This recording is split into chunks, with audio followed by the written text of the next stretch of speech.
actually gave my students time to catch up. A lot of them have missing assignments. We just got through midterm and they just are struggling to get stuff done. I still don't understand why we struggle so much with getting homework done, other than the fact that they don't do homework. They don't realize that if they don't get it done at school, they need to get it done at home. So hopefully they get some work done over Thanksgiving break, just because there's a lot of missing assignments.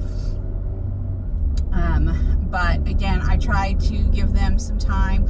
We did have our turkey disguise book finished today. I went ahead and took everybody's who had turned theirs in on time and photocopied them for each student, and we just put them in a 3-prong folder, and then I slipped theirs in the front, and then I used a turkey die cut and just taped the die cut on the front. If I would have thought about it, I would have used some kind of glue or something, but I was afraid that because it was a plastic, like a slick plastic, I wasn't sure if it was going to adhere to it. So I just used packing tape and put it on there.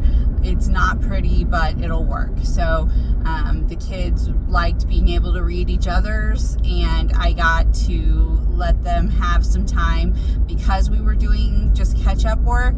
I let them go ahead and read them to each other. So that was really fun. And I actually had, again, with special education, I have lots of grade levels that kind of overlap each other. So I had some that had already read theirs, but then a few more that came in that hadn't yet. And so I gave those kids who hadn't a chance to read theirs. And then one of the boys goes, even though I read mine, can I read mine again so they can hear it? So I said, yeah, you can. And so then the others wanted to, which was fine.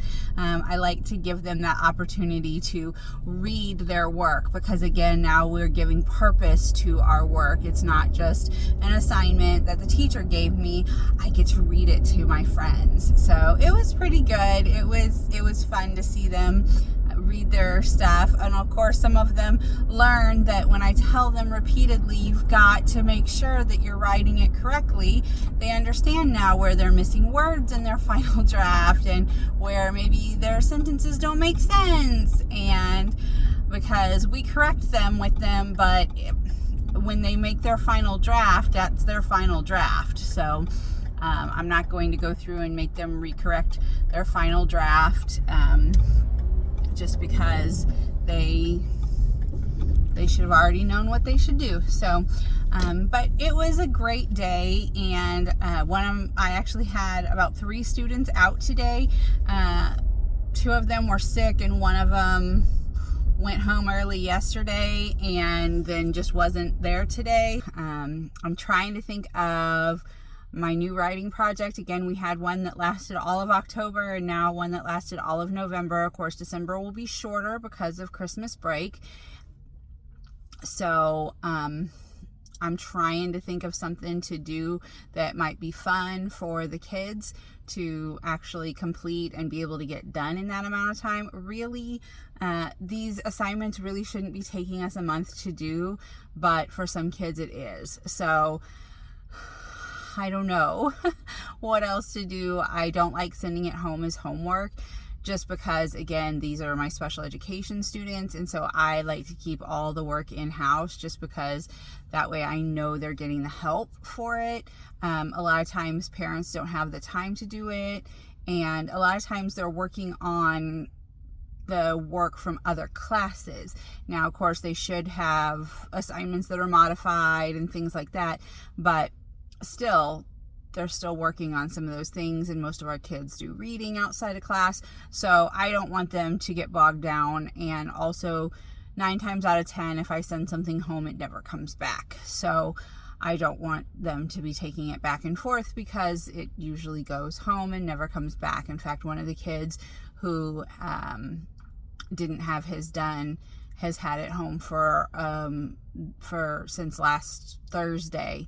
And I told him not to take it home and to wait until Friday, but he went ahead and took it home. And I don't think he's worked on it since. It's 5 sentences. So I really don't think he worked on it at home at all. He's like, oh, I worked on it for 20 minutes straight. Who knows? So, but I am at Hobby Lobby now to look at some stuff, and my little one's at Grandma and Grandpa's, but I'll be going over there tomorrow to help prep for Thanksgiving, and then of course Thursday's Thanksgiving. So I did wear my turkey outfit today, my dress, and my little one wore hers that is similar, so she looked adorable. But thanks for joining me here on Educator Elle's Learning Lounge. I'll try to keep you posted on the last couple of days of the week, even though it's not a school week.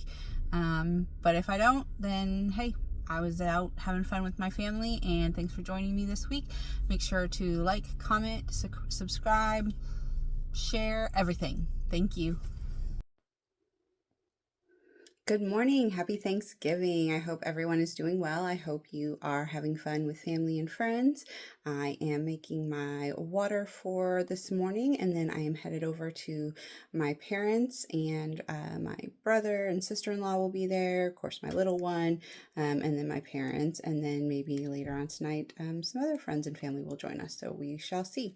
But yeah, so I'm making my water this morning.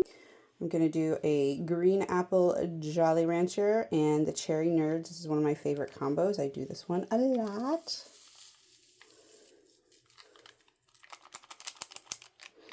And then to make it a little bit more fun for the holiday, I'm going to add some sugar cookie. I like to do 2 pumps. More than 2 pumps, I feel like it will overshadow the rest of the flavors. So I do like the flavor, but I like to have the green apple and the cherry in there as well. Again, this is very similar to the Grinch water. So, yum. I enjoy this flavor. Again, I've been drinking this flavor for a long time. Once I got the green apple Jolly Rancher, yeah, I try to make sure I'm never out of it. So, because it is one of my very, very favorites. So,